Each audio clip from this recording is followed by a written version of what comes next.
Assalamualaikum warahmatullahi wabarakatuh.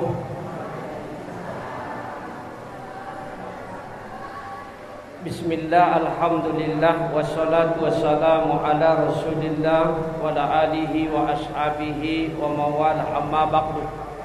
Hadirin wal hadirat jamaah salat tarawih rahimakumullah. Karena waktu kita terbatas, saya termasuk panitia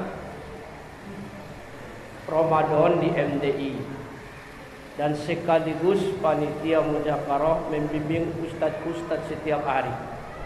Dihimbau waktu ceramah cuma 10 menit. Waktu ceramah cuma 10 menit. Itu kalau ada laporan lebih dari situ, itu nanti dipanggil. Cuman kita harapkan konsisten, jangan ustadznya saja diharapkan 10 menit, imamnya panjang. Harus konsisten, selawatnya panjang. Ini ustadz harus divaksin, sudah dilakukan ceramah 10 menit, datang dari Kemenak Pusat 15 menit, taruh paling lambat 15 menit. Maka tidak banyak mukadimah, setiap hari saya anjurkan itu. Jangan bermukadimah panjang lebar, maka banyak yang membatalkan. Kenapa? 10 menit cuma mukadimah, apa yang dapat? Batal. Maka di mana-mana seceramah 10 menit, maksimal 10 menit. Jarang tak buat itu. Kalau di silaturahim tadi malam sebelum saya disuruh turun, lebih baik saya turun duluan 8 menit. Kenapa? 4 orang disuruh turun. Itu hebatnya kita disiplin, Pak. Jadi kalau memang segitu aturannya, kita apakan. Kenapa jam 9 diharapkan pemerintah selesai? Nah, berkebetulan juga nanti karena kita sudah punya punya program masing-masing. Nah, judulnya ini tidak ada pula judulnya tadi. Berarti tidak ngambil buku ini, ya. Coba ngambil buku lah, Pak. Ngambil buku karena itu hubungan kita yang paling baik. Besok saya cek di sana dulu tuh, ya. Nanti saya suruh bawa sini. Ya, siapa besok malam ke sini saya suruh bawa bukunya itu. Ya, kita disiplin, Pak, mengatur organisasi. Kalau tidak gitu nanti tidak jalan dengan baik. Kerjasama namanya, ya. Besok dia insyaallah kalau saya ingat nanti saya telepon di dulu bukunya itu atau besok saya suruh kawan siapa yang malam besok. Judulnya menjauhi sifat serakah. Itu menjauhi sifat serakah. Kita ambil surah Al-Baqarah. Bismillahirrahmanirrahim. Ayat 96. Bismillahirrahmanirrahim. Wala tajidannahum ahrasun nasi ala hayah. Dan sungguh kamu akan mendapatkan mereka suatu golongan yang serakah terhadap dunia. Wa minal ladzina asraku, bakal lebih serakah daripada orang musyrik. Jadi di Quran Allah sudah menyampaikan nanti akan kamu temui segolongan orang yang serakah. Lebih serakah lagi daripada orang musyrik. Maknanya gimana? Kalau orang musyrik atau orang kafir memang sudah ada ketentuan agamanya sendiri. Bagi mereka boleh, bagi kita tidak boleh. Nah, bagi kita tidak boleh masih dilakukan, berarti serakah namanya. Maka boleh dikatakan serakah itu adalah mendapatkan sesuatu dengan cara yang tidak baik. Mendapatkan sesuatu dengan cara yang tidak baik, tidak sesuai dengan syariat Islam.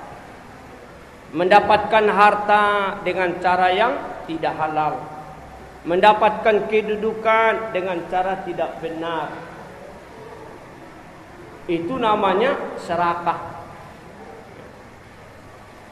Maka oleh karena itu dalam Islam itu sangat selektif, sangat betul-betul memperhatikan bahwa segala sesuatu itu ada aturannya untuk mendapatkan sesuatu. Orang yang serakah ini adalah menunjukkan hubbud dunya ra'su kulli khati'ah, karena terlalu mencintai dunia adalah pangkal dari segala kejahatan. Jadi orang serakah itu karena terlalu mencintai dunia. Cinta dunia boleh, tapi mencintai dunia berlebih-lebihan, itulah membuat orang serakah. Maka akibat orang serakah, satu, tidak pernah bersyukur, tidak pernah qanaah, merasa cukup. Tidak pernah merasa cukup. Maka dikatakan Rasulullah, kalau kamu menginginkan satu lembah emas diberikan, pasti kamu meminta 2 lembah. Dikasih 2 lembah emas, masih kamu menginginkan meminta 3 lembah. Tidak pernah cukup keinginanmu sampai kamu masuk ke liang lahat. Tak akan pernah. Maka hiduplah dengan kebutuhan, jangan hidup dengan keinginan. Kalau ingin itu tidak pernah selesai itu, Pak. Tapi kalau kebutuhan ada ukurannya. Ada ukurannya kalau keinginan. Ini. Kebutuhan ada ukurannya yang harus kita dapatkan, yang harus kita lakukan. Maka orang yang serakah itu tidak pernah bersyukur. Tidak pernah bersyukur. Selalu kurang-kurangan. Coba lihat contoh. Berapa kayanya, berapa hartanya, 7 keturunan, cukup. Kenapa harus korupsi lagi? Kenapa harus mengambil hak orang lagi? Karena tidak pernah bersyukur, tidak pernah merasa cukup. Pekarangan rumahnya besar, di sampingnya cuman kecil pekarangannya, masih diambilnya juga tanah orang sebelah. Kenapa? Serakah. Maka serakah itu asal katanya si Suraqah. Masih ingat cerita si Suraqah? Ketika Rasulullah pindah hijrah ke Madinah, saking kesalnya mereka, siapa yang mendapatkan Muhammad hidup atau mati, diberikan hadiah 100 unta. Maka oleh Suraqah bergegas mengejar Muhammad. Nampak dia Muhammad. Setiap mau dibunuhnya Muhammad, terpeleset kaki ontanya. Dia minta tolong kepada Muhammad. Ditolong Rasulullah. Habis itu mau dibunuhnya lagi. Terpeleset lagi, jatuh lagi,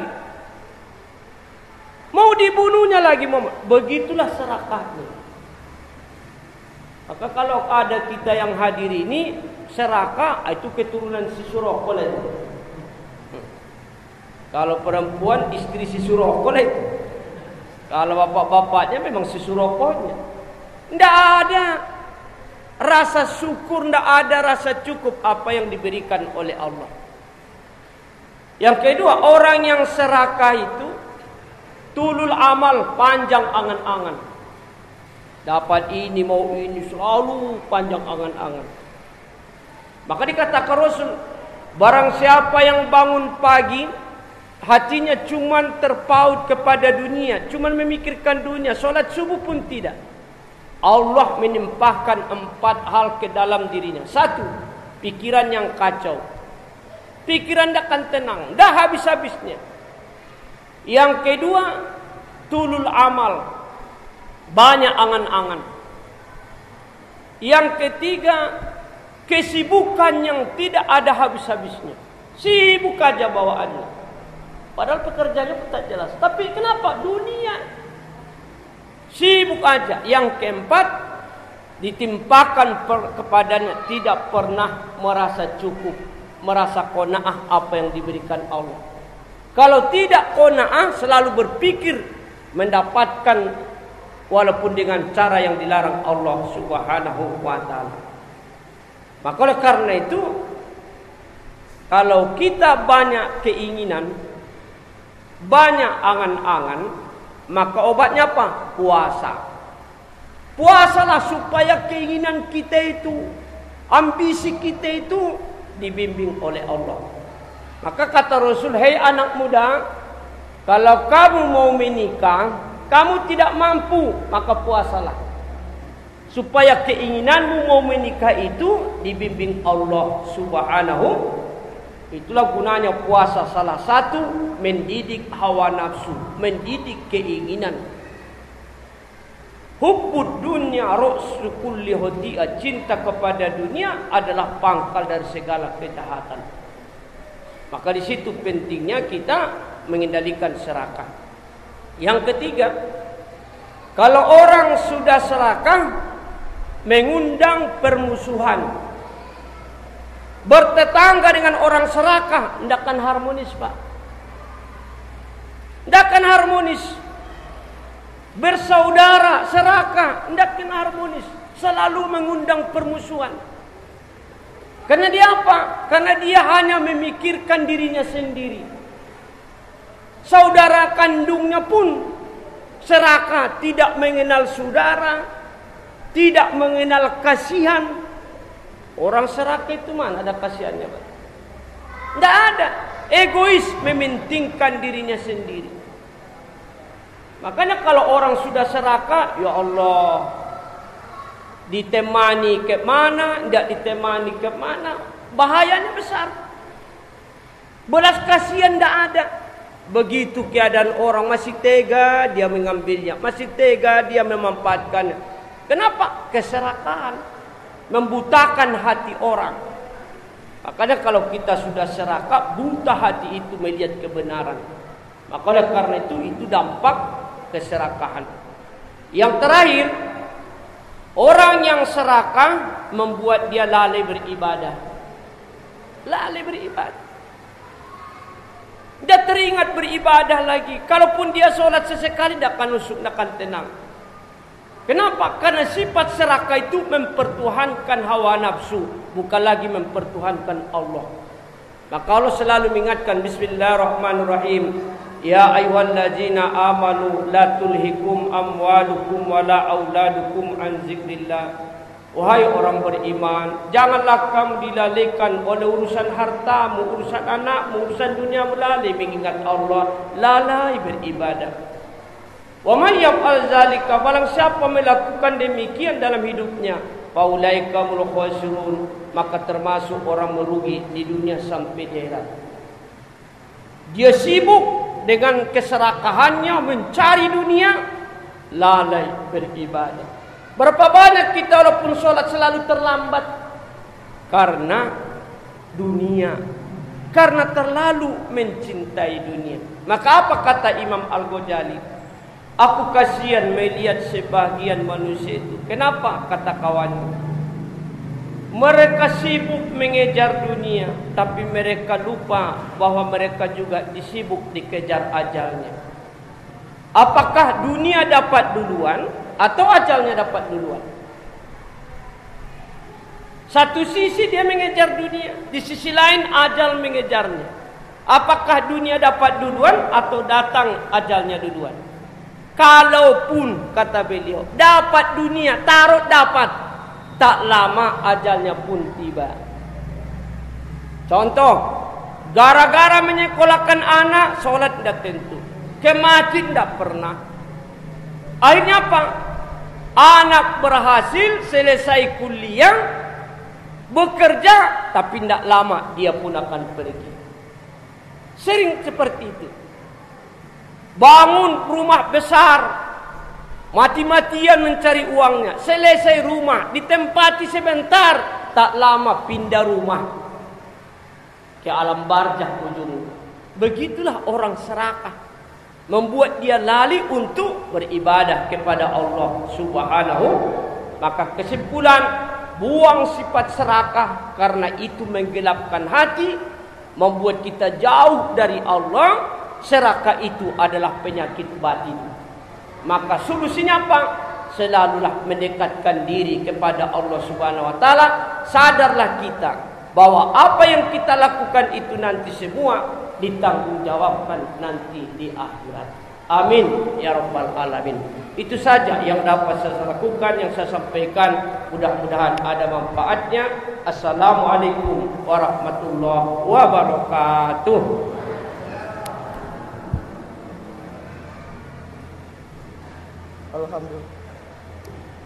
Alhamdulillahirabbil alamin.